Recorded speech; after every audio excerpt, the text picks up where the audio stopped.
உங்களுக்கு விரோதமான கட்டுப்பாடுகள் இருந்தாலும் கூட அந்த கட்டுப்பாடுகள் சில நேரங்களில் உங்களாலேயே உடைக்கப்படும். ஏன் தெரியுங்களா? கர்த்தர் உங்களுக்கு அப்படிப்பட்ட கிருபையை கொடுப்பார். ஸ்தோத்திரம்.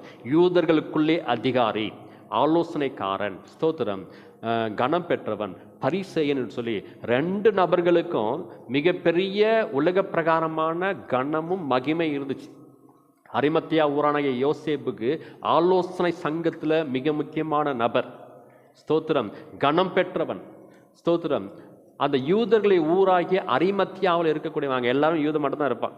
இவனும் அங்கே தான் இருக்கிறான். அப்படிப்பட்டதான இந்த அரிமத்தியா ஊரான யோசேப்பு இயேசுவுக்கு ரகசிய சீசனாக இருக்கிறான். தன்னை வெளிப்படுத்துவதற்கு பயம். எங்கே என்னை ஒதுக்கி வச்சிருவாங்களோ, எங்கே என்னுடைய குடும்பத்தை ஒதுக்கி வைத்து விடுவார்களோ, எங்கே என்னுடைய வேலையை பறித்து கொள்வார்களோ, எங்கே எனக்கு கொடுக்கப்பட்டதான அந்த ஆலோசனை சங்கத்தினுடைய பொறுப்பிலிருந்து என்னை நீக்கி விடுவார்கள் சொல்லி பலவிதமான குழப்பத்தோடு இருந்ததான இந்த அரிமத்தியா ஊரான யோசேப்பு ஒரு புறம்.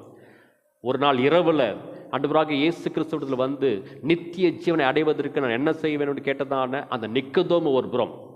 2 பேரையுமே அந்த யூத பாரம்பரியமானது பிடித்து கட்டி வைத்திருந்தது. அவளை வைத்திருந்ததான அந்த பதவிகளும் வேலைகளும் அவளை கட்டி வைத்திருந்தது.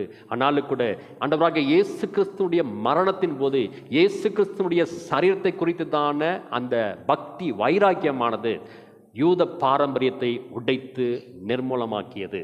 ஸ்தோத்திரம். இப்ப பாருங்க, பிளாத்து இடத்துல போய் கேட்கிற அளவுக்கு அரிமத்தியா ஊரான யோசேப்புக்கு தேவ பலமானது கொடுக்கப்பட்டது. நேராக பிளாத்துட்ட போகிறான். பிளாத்துக்கு தெரியும்ல, அப்புறம் நீ எதுக்கு இயேசுவோட சரீரத்தை கேட்குற? அவன் சொந்தக்காரன் வந்து கேட்கணும், இல்லை அவனை பின்பற்ற வந்து கேட்கணும், அவனை சீசன் வந்து கேட்கணும். நீ யாரு?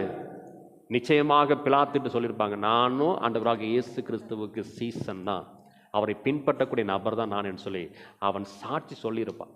ஸ்தோத்திரம். ஏற்கனவே பிளாத்துக்கு அவருடைய மனைவியின் மூலமாக அந்த நீதிமான் மூலமாக நான் வெகுபாடுபட்டேன் அப்படின்னு சொல்லி ஒரு தரிசனத்தை பார்த்து அவ சொல்லி அனுப்புகிறான்.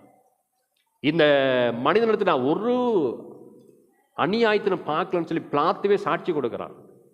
இப்போ பார்த்தீங்கன்னாக்க அந்த இயேசு மரித்த பிற்பாடு ஒரு ரகசியமான முறையில் இருந்ததான ஒரு சீசன், நான் இயேசுவுக்கு சீசன் தான், அவரை பின்பற்றக்கூடியவன் தான், அவருடைய சரீரத்தை என் கையில் கொடு, நான் அடக்கம் பண்ண போகிறேன் அப்படின்னு சொல்லி பிளாத்துக்கிட்ட போய் கேட்கக்கூடியதான தைரியத்தோடு கூட இந்த சீசன் மாற்றப்பட்டிருக்கிறார். கர்த்தருடைய நாமத்திற்கு மகிமை உண்டாவதாக.